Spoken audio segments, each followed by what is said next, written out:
to our beautiful home here in Draper. This has been many, many years in planning. I've been in the industry now, as Meredith said, 20 years with LifeWave. I founded the company in 2002, and at first I had no idea what industry I was going to be in for doing the sales and marketing of the patches. I had been coming off of a company that I had owned for a number of years where we were doing development work on new technology for the U.S. Navy through government contractors. And I had developed LifeWave technology, and when 9/11 hit, the patches were not going to be going into the military, so how to get them out into the market. And I thought initially, well, maybe this is going to be at GNC or some type of health food store, maybe it'll be on TV, radio advertising. I really wasn't sure at this in 2002, but started on this journey of setting up clinical studies, setting up manufacturing, doing market research, getting the product out to personal trainers, athletes of all sorts, doctors, and just getting this feedback. And then fortunately in 2004, the network was set up, and here we are today. And it's extraordinary because of our community that after 20 years, we're the fastest growing company in the world, and we made it into, in last year, top 32 largest network marketing companies in the world, and we're certainly going to break top 20 this year. So we're incredibly grateful for this success and incredibly grateful for our brand partners who have gotten us to this point. So some of the things that I wanted to share with you today is where we're going to be going in the future, and the type of discussions that I have with the staff, the type of things that Meredith and I talk about is where do we want LifeWave to be in the next 3, 5, 7 years and beyond? What does the future really look like? And I would say that we are in a really unusual place in terms of the opportunity that we have in front of us. The conditions that we're in the marketplace today is that about 60% of the companies in our industry are falling off and losing money, and they're looking to go out of direct sales and into other channels. And I think this is an enormous mistake. When we look at what's happening with technologies like AI, like the hologram technology, we're being set to have the biggest growth in this industry that has ever been experienced before. And these companies that are dropping off now are not going to be able to take advantage of that. And I want to get into a little bit of the details so you can understand what's behind that statement. As an example, what Meredith was referring to is Steve and Gina Merritt. They have the biggest and fastest growing team in the world. I was over in Denmark, and you'll be hearing a little bit more about this maybe as early on social media next week. We have a very exciting announcement around this, but I had to be over in Denmark, and I wasn't able to make it to Steve and Gina's meeting, but I really wanted to be able to support them. So we moved in a hologram unit, and it was 10 o'clock at night on a Saturday night in Denmark, but I was able to get in front of the camera, beam in, do a live broadcast for about 45 minutes with them, and then go off and be back in Denmark. So we have this technology now, which is in our offices in Asia. So we have a unit in Taiwan, in South Korea, in Japan, and we're doing this as a beta test because we actually want all of you to be able to take advantage of this type of technology. And it happens in a number of different layers. So as we look at what's happened with the gig economy, that people can get their car, they can make money with Uber and things like that. The leads get sent to them, they pick people up, they generate cash. right? It's a simple system. Well, one of the ways that we're trying to leverage technologies like this is to make your job of building your business faster and easier and more simple than ever before. So let's say that you come into the corporate office. We have a couple of number of brand partners that come and work out of this office. They can get in front of the camera, and on the same day, right in the room next door, they can do a meeting with their teams in Japan, Taiwan, South Korea, and never leave the comfort of this office, all in the same day. Eventually we'll have one of these in Mexico, we'll have a unit in Europe, and then continue to expand. Let's say that time-wise, you wanted to do 2 different meetings at one time. You could record your presentation as a hologram, but now you could give the presentation in South Korea, but in Korean. The AI system will convert what you're saying over to the native language. Let's say that you don't even have time to come over here to Draper. Let's say you're based out of Florida, where I am. No problem. We have an avatar program for this, where you type up your script of what it is that you want to say. The system will translate it into the native language. Let's say it's Japanese. And then your hologram of you speaking Japanese of exactly what you want to say is at our hologram unit in Japan. And that could be at our office in front of 100 people, or it could be in front of 2,000 or 3,000 people at a major event. We're also going a step further. We have a beta test that we're doing right now with an avatar system, which will all be accessed online. So again, using Steve and Gina as an example, they have a very, very effective system that they're using for building their business. They want to be able to share that with other people in their team. So what's the one thing that we all lack? And that's having enough time. Now imagine if you could duplicate yourself. And that's what this is designed to be.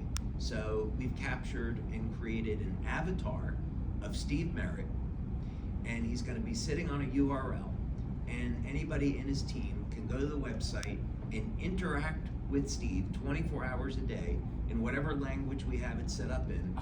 And you can ask him and say, well, Steve, I'm having trouble understanding, why do I only market X39 and introduce X39? And Steve will respond to your question. So you can imagine how powerful this will be in the coming years. It'll mean you can be in more places at once in multiple languages, and this will make your ability to build the business faster and easier. We're looking at using AI in a number of different ways in terms of marketing and helping to generate leads. And that's just that one technology.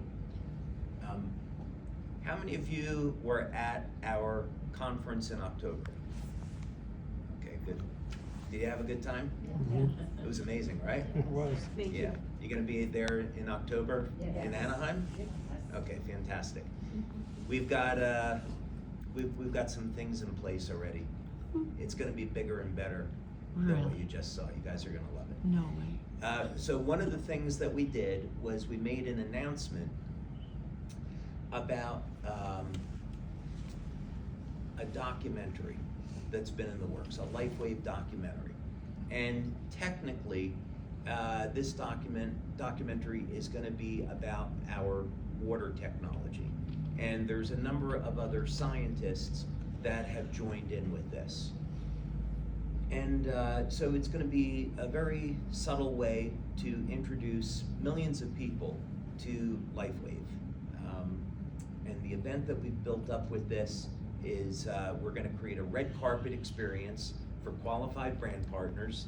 You get to walk down the red carpet at the premiere of this documentary. We'll have an after party, and then the goal is to take this into a film festival, win an award, and then put this out on a major platform like Amazon Prime or Netflix. And of course, the goal is that we want to be able to generate leads, have a lead capture system, and then generate these leads, and then of course share them with our brand partners by creating a system. And Meredith and I and the team have spent a lot of time talking through how this is going to work. But that's just an example of one strategy that we have to reach beyond the direct selling industry, beyond network marketing, to build awareness about LifeWave. Another technology, this is going to be 4 years for me on this project in March, is our drone technology. How many of you have gone on the Welcome Center tour? Okay, so you saw the drone in there. Yeah, so that's just a model. The real drone has a 15-foot wingspan. And we debuted this a few years ago. We brought it to one of our global conferences. We had it on stage. We did the unveiling. So you saw it. Okay, it was pretty cool, right? So we currently have a system that we've set up. We've built up that company, and we formed partnerships. And essentially, the ultimate goal with this is to be using it for humanitarian efforts, search and rescue, delivery of medical goods. So when we partner with organizations like Convoy of Hope, like the Red Cross, or whoever, when we've just had the recent fires in Southern California, our drones with the LifeWave name on it will be there delivering our patches to help people in need, plus providing surveillance work so they can see who needs help and assess damages at those locations. So this is going to be a way, again, in the coming years that we can build awareness about LifeWave in a non-selling way and help a lot of people in the process. There's also another technology that we have in there that we've just talked a little bit about, but it's still quite a few years away, but it's on our power generation system. So this is a technology that already exists, but there's a lot of work that needs to be done to turn it into reality, to take it out to market. So having been in LifeWave now for 20 years and thinking about, over that time, my kids have gotten older, and looking about what's happened with society, some of the incredible changes that have occurred, what happens with our kids in this dynamic changing marketplace? AI is going to change so much. It's going to create a lot of opportunities, but it's also going to displace people out of work, and that's where our industry is going to grow and thrive. So I think now of the opportunity that we have today is to create a generational business. I've already seen it happening with leaders like Stacy Holweger, where her son is 18 years old. He was one of the fastest SPDs in the company, and he's thinking about, well, is this company going to be around in 10 years? Am I going to put my hard work and time into building this? So we think about what type of opportunities can we not only offer today, but where do we want to be in 5 or 10 years? So by working on the drone technology, the basis for this is that we use an entirely new method of generating power that's incredibly efficient. And we can use this technology to power homes. So imagine for a moment that you have this technology in your home. It pays for your electricity for your house, charges your electric car if we get forced to buy those someday, which it looks like we are, and you generate enough electricity. This unit today generates about 20 kilowatts.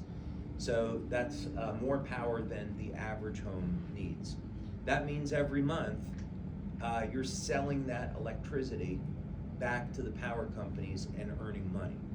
So it's a way to earn passive income with doing nothing else than generating clean electricity. And yes, by the way, this is completely green. You could consider it a new type of solar power. Completely green, sustainable, great for the environment. So we intend in the coming years to release this opportunity It will be a sister company to LifeWave, same genealogy, so if you're in today, you'll have a position in this new company, and if someone in your organization signs up, gets one of these units, you'll benefit financially from that. So you're not gonna have to go back out and rebuild another business. And I think it's probably a pretty safe bet that as long as human beings are around, they're gonna need electricity, and they're gonna wanna do it in a way that's sustainable. So this is a way that we can perpetuate our business, do good for the planet, have a sustainable business, not only for ourselves, but maybe that's something that we hand over to our kids. So this is what LifeWave is really all about. We want to think about not only how are we changing and improving lives today, but how do we keep this business sustainable for the years to come.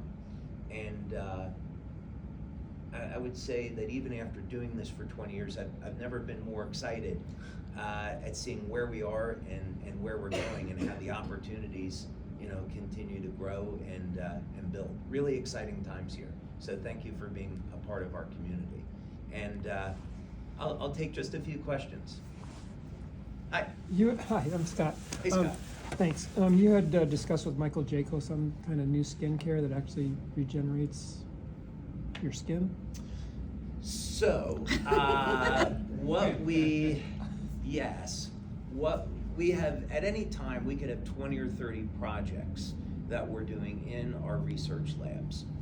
And the big technology that we've been working around, there's been some peripheral products and technologies that have come out of this that we haven't talked about. But the big one is the water machine. And of course, we unveiled that in October, and that's going to be coming out this year. But there's a number of offshoots of the technology. So when we think of skincare, one of the ways to think about this is that collagen is the most abundant protein in the body. The fibroblasts will produce collagen, and collagen synthesis drops off with age. And so from a cosmetic perspective, it's of course desirable to improve the collagen in the skin, but actually there's much more functional reason for it, is that the collagen matrix that's in the cell is called the cytoskeleton. And so most people know that as we age, we start to dehydrate, but the mechanism behind that is actually, the underlying mechanism is collagen. So let's say you've got your cells, they're nice and healthy, they're volumized, and collagen is like a jello that holds water in the cell, and it also holds the organelles, which are part of the cell. So over time, as the fibroblasts begin declining in their ability to produce collagen, the cells begin to shrink. And this has an adverse effect on gene expression, which ultimately leads to the aging process. So if you can augment gene expression, this is in the field of epigenetics, and this is directly related to mitochondrial function. So we can use a technology like the water machine to release biophotons into the cell that trigger changes in gene expression, which upregulate mitochondrial function, which increase collagen production. So that's what we've done 4 studies. We're going to be presenting those studies at Vision, and you'll see the direction that we're going in. The other thing that's exciting about that, though, is that we can come up with products in the future to specifically treat skin and other things in a totally new way. So when we come out with a skincare system in the future, and I can't tell you any details about that today, what will make this different than anything else that's ever existed is that we'll be turning the old skin into more youthful skin, and that's measurable. No one else will have that, and it's already patented. The other thing that we found, which is crazy exciting, is we've taken the basic technology in the water machine, and we discovered a way to release the energy in the water into specific parts of the body. And if I were to tell you what we've observed, I'd have to start making some medical claims that I don't want to make. But essentially, in the future, we'll have technology that will allow us to release biophotons into the liver, into the heart, into the brain, into the eyes, and support regeneration of those systems. That's no longer science fiction.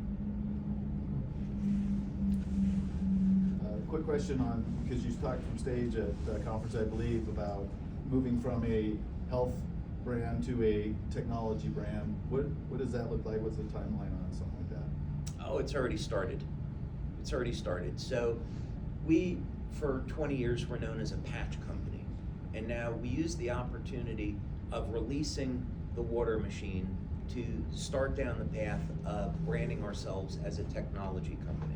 Because we want to be prepared for this, in that, let's say in 5 years, we're going to release the power generation tech. And we don't want there to be a disconnect in our marketing thing. Well, why is a patch company introducing power generation systems? But if it's a technology company, then it's all okay. So the water machine, I would say, is the first major new technology that we're releasing, but there's actually 4 other products which are offshoots of that technology that we would plan to release as well. So we'll have an entire suite of products that are all dealing with supporting reversal of human aging. I think he's more That's the goal asking, with LifeWave. like, is it, right now, it's in the health and wellness category. Will it be in the technology? Will it, When will that LifeWave be just shift? officially shift? LifeWave is already shifting now towards branding ourselves as a technology company, and that will take many different forms. So another example where we talk about creating drone technology, again, has nothing to do with health and wellness, but we're a technology company, so it's within our realm of doing it. And we've already spoken to the Red Cross and say, hey, if we donate our drones to help with your search and rescue, we want to use them to deliver patches for pain relief for people in need. You guys okay with that? We're like, yeah, that's great. And we can do that because we've been a partner with the Red Cross for 20 years. And we have other partnerships, it's not just them. So this is going to be an incredible way to get our LifeWave patches that are out there. And drones are going to be a part of our future, no matter what. So this is something important to get behind.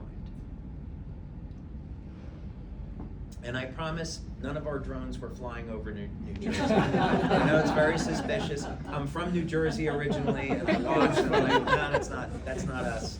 The aliens. I can say you answered my question, but I'm just kidding. I heard you talking about some of your workouts in combination, I believe it was the X39 in the water. Right. And some crazy numbers you were sharing that you were benching and stuff. Yeah. Do you have to do more strenuous and whatever workouts to get the full benefits from the patches, or are there people who don't even work out that will receive benefits, live longer, that type of thing? So the principal benefit of the X39 is that it helps to restore copper peptide levels to a more youthful state.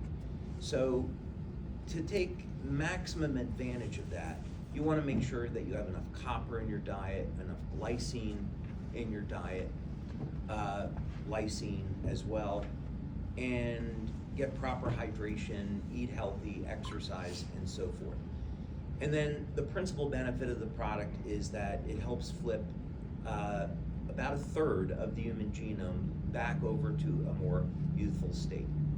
Now, exercise is interesting because it turns on roughly 73, 78 genes that are associated with youth and vitality. And you can kind of understand this from a survival point of view, right? If we're exercising, that's highly linked historically to survival. But now let's say we want to go beyond that. Now let's say someone wants to be an athlete, or they just want to be strong and healthy no matter what their age. What mechanisms do we have to activate to take advantage of that? So one of the things is, if we look at exercise, I suppose you could look at it one of 2 ways. One is you could lift or have a very high resistance. Doesn't have to be weightlifting, could be body weight, any kind of resistance. You could have very high resistance over a very short period of time. You could have a smaller resistance over a longer period of time. So it all comes back to time under tension. But the studies, though, are very clear that you have to overload the muscle. You have to cause damage to the muscle, so you have a stimulus there to rebuild. One of the studies that we're looking at doing now, there's a piece of equipment that I've been testing which applies resistance to the body but using hydraulics instead of weights, and this is what I was referring to. So the research on this actually goes back to about the 1950s, but you apply maximum amount of pressure on the muscle group that you're trying to stimulate for about 10 seconds. So you give all your effort in about 10 seconds. And with that, it's time for 11:32. So with that, I was able to go up to a 300-pound bench press in about 5-6 weeks.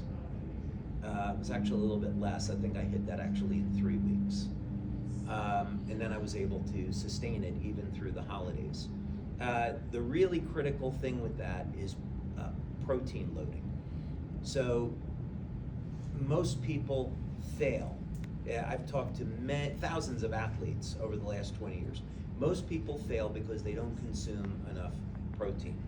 And individuals should, I'm not a medical doctor, so people should speak with their doctors and get guidance about this. But in the study that we're doing, we're gonna say, okay, if you weigh 200 pounds, then you would consume 1 gram of protein per pound of body weight, or let's say a minimum of 80% of that, so 160 grams. And then you want to shoot for a man, you'd shoot for about 40 grams of protein per serving. And then the question is, what's the quality of the protein? So if someone is a vegan and they're getting soy protein, there's not enough of the amino acid leucine to turn on mTOR, which turns on muscle protein synthesis. So this is why red meat, chicken, whey protein especially, has highest concentration of leucine. But if you're a vegan, you can compensate for that by adding in the branched chain amino acids. But the bottom line is that you kind of need all of those pieces there. So if you're using X39 and the water, which I was, and the advantages of those is the water turns on muscle protein synthesis, then you need the stimulus, then you need the protein. If all those things are in place, then you're fine. And you're gonna get crazy fast results. Thank you. Yeah, you're welcome. Any more questions? No, we're good? Okay, thank you very much. Thank you. Great.